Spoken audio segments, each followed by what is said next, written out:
Assalamualaikum warahmatullahi wabarakatuh. Perkenalkan, nama saya Slawal Zaira Kanka dengan NIM 101012330093. Di sini saya sebagai moderator pada presentasi kali ini dan ada teman-teman saya yaitu. Perkenalkan, nama saya Naga Rizky Makfira dengan NIM 101012330043 dari kelas TT46 gabungan 01 dan 02. Perkenalkan, nama saya Andini Sabrina Eka Putri dengan NIM 101012330047 dari kelas TT46 gabungan 0102. Perkenalkan, nama saya Habib Muhammad Adam dengan NIM 101012330060. Pada presentasi kali ini, kami dari kelompok 7 akan menjelaskan tentang peran fiber optik dalam mewujudkan Smart City untuk mendukung SDG 9 yang membangun infrastruktur digital berkelanjutan. Bagian pertama akan dijelaskan tentang pendahuluan. Baik, terima kasih atas kesempatannya. Di sini saya akan menjelaskan tentang pendahuluan yang terdiri dari 3 poin. Yang pertama adalah latar belakang, yang kedua adalah batasan masalah, dan yang ketiga adalah manfaat. Pada latar belakang ini, saya akan menjelaskan latar belakang dari pembuatan artikel yang kelompok kami buat. Perkembangan infrastruktur berkembang dengan sangat pesat. Infrastruktur yang efisien merupakan awal dari konsep Smart City atau kota cerdas. Elemen penting mewujudkan infrastruktur Smart City adalah fiber optik. Yang kedua adalah batasan masalah. Batasan masalah dalam artikel ini dilakukan pada tinjauan dalam data empiris dan studi kasus nyata yang menggambarkan dampak dari penggunaan fiber optik di Smart City. Yang ketiga adalah tujuan. Tujuan yang hendak dicapai adalah mengenal kegunaan fiber optik untuk menciptakan infrastruktur Smart City yang mendukung SDGs 9, yaitu infrastruktur, industri, dan inovasi. Setelah dijelaskan tentang pendahuluan tadi, terdapat latar belakang, batasan, dan juga manfaat. Selanjutnya akan dijelaskan tentang kajian pustaka. Ada yang pertama tentang fiber optik dan yang kedua tentang Smart City oleh teman saya. Terima kasih Slawal Zaira. Di sini saya akan memaparkan pengertian fiber optik dan Smart City. Yang pertama yaitu pengertian fiber optik. Terdapat 2 pendapat, yaitu menurut Adi Antika dan yang pendapat kedua yaitu menurut Andiawan dan kawan-kawan. Menurut Adi Antika, kabel fiber optik merupakan kabel yang terbuat dari serat kaca yang memiliki teknologi canggih dengan kecepatan transfer lebih cepat dibanding dengan kabel yang lain serta dapat mentransmisikan cahaya. Selain itu, menurut Andiawan dan kawan-kawan, kabel fiber optik merupakan alat transmisi data pada jaringan komputer.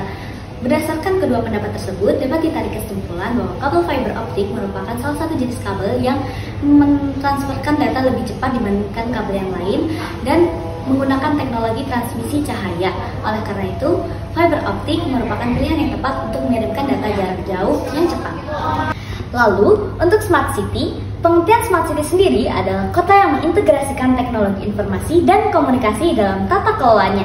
Pada Salindia, terdapat 2 pendapat, yaitu menurut Wanto pada tahun 2018 dan Nesti pada tahun 2019. Dari kedua penjelasan tersebut, konsep Smart City yaitu penggunaan teknologi informasi dan komunikasi untuk mengintegrasikan pemerintah, bisnis, dan masyarakat guna menyediakan layanan yang cepat dan efisien. Tujuannya adalah meningkatkan kualitas hidup melalui kolaborasi berbagai pihak dan inovasi teknologi seperti perbaikan pelayanan publik, peningkatan kenyamanan warga, serta pengelolaan sumber daya yang efisien.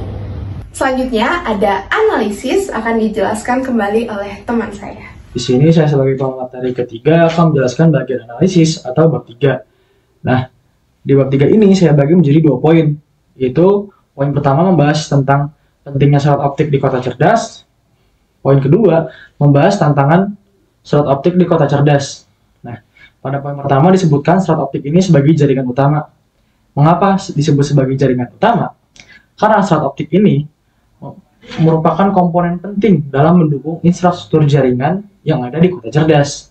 Nah, selain itu juga, serat optik ini dapat meneruskan jumlah data yang sangat besar dan dapat menjaga stabilitas jaringan. Nah, sebelumnya tadi saya sebutkan tentang stabilitas jaringan. Stabilitas jaringan di sini itu juga sangat penting tentunya. Misal kita ambil contoh dalam konteks pemerintahan. Dalam konteks pemerintahan, jaringan yang stabil itu memungkinkan komunikasi antara instansi, antara perusahaan, itu dapat lebih cepat, lebih andal, dan lain sebagainya. Selain itu juga, layanan-layanan publik itu dapat berjalan dengan lancar tanpa adanya hambatan. Yang ketiga, atau yang terakhir, itu serat optik ini memenuhi kebutuhan bandwidth yang tinggi. yang merupakan kebutuhan dasar serat optik untuk penerapannya di kota cerdas. Nah, contoh penerapan serat optik ini itu ada pada Kota Bandung nih teman-teman. Nah, di Kota Bandung ini ada yang namanya kantor pemerintahan Kota Bandung. Nah, di sana tuh ada yang namanya e-parking, ada yang namanya lapor, ada juga yang namanya portal terbuka yang dapat diakses oleh seluruh masyarakat Kota Bandung gitu. Nah, tentunya pasti ada beberapa tantangan yang harus dihadapi serat optik dalam penerapannya di kota cerdas. Nah, tantangannya ini saya bagi menjadi 3 poin. Poin yang pertama itu cakupannya yang terbatas. Di Bandung sendiri, ini saya ambil contoh yang di Bandung. Di Kota Bandung sendiri, serat optik ini cakupannya masih sangat terbatas, di mana serat optik ini hanya ada di area kantor pemerintahan, sedangkan area-area yang lebih luas, yang lebih jauh, itu serat optik ini masih belum ada, masih belum memadai gitu. Nah, terus yang kedua, kepemilikan serat optik.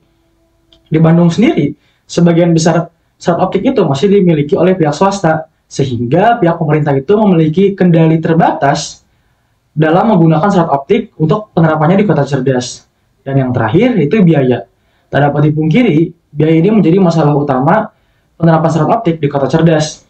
Mengingat pembangunan serat optik ini itu kan membutuhkan skala yang cukup besar yang sulit dipenuhi oleh alokasi anggaran daerah yang ada gitu.